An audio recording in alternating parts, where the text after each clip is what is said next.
Pour sa 70e édition, nous nous sommes rendus à la foire internationale, la Brafa Art Fair.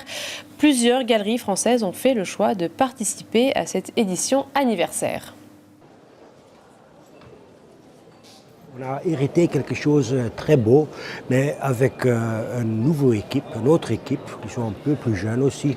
On veut quand même changer quelques petits points. On veut internationaliser la foire, surtout.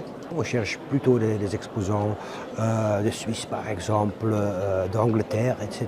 Deuxième chose, c'est augmenter encore la qualité. Les gens préfèrent plutôt d'avoir ou acheter un tableau, par exemple, qui est très important que 5 tableaux qui ont la même valeur ensemble. On a invité un guest of honor qui s'appelle Joana Vasconcelos et elle fait des sculptures assez imposantes mais aussi très féeriques.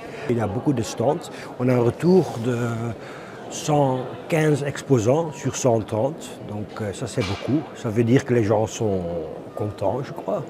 Et on a une quinzaine de nouveaux exposants et ce sont des grands noms aussi. Brafa doit être un point de rencontre chaque année, pas seulement pour les visiteurs et les exposants, mais aussi pour les musées et des fondations. Donc ce côté un peu scientifique devient de plus en plus important aussi et on veut attirer des musées parce qu'ils s'intéressent aussi à l'art bien sûr, mais eux ils connaissent aussi des sponsors de musées, des amis des musées, etc. Donc encore une fois ça peut créer une synergie et c'est ça un peu notre but. C'est une foire que j'apprécie beaucoup puisque c'est un mélange entre les arts décoratifs, l'art moderne, ancien, contemporain, les arts premiers.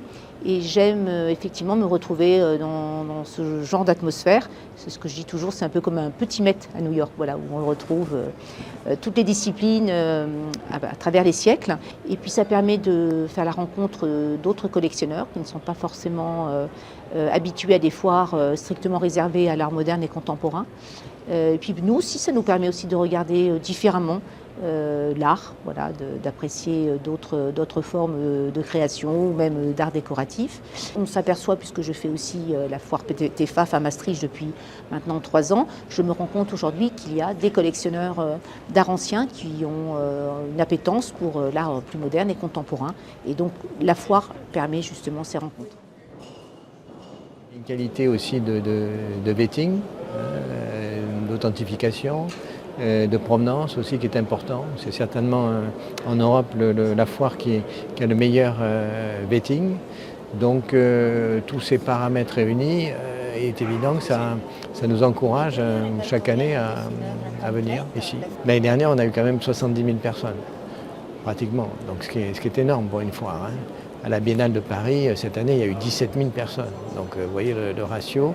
Donc, il y a vraiment je pense que toute la Belgique profite de l'événement. L'événement est d'ailleurs très, il y a une diffusion énorme sur ce salon. Au niveau de la presse, tout ça, il y a une équipe qui est là depuis déjà de nombreuses années et qui est vraiment bien rodée. Et tout ça, ça permet d'avoir une foire qui est vraiment de grande qualité. C'était notre reportage à la Brafa. Tout de suite, l'interview du week-end.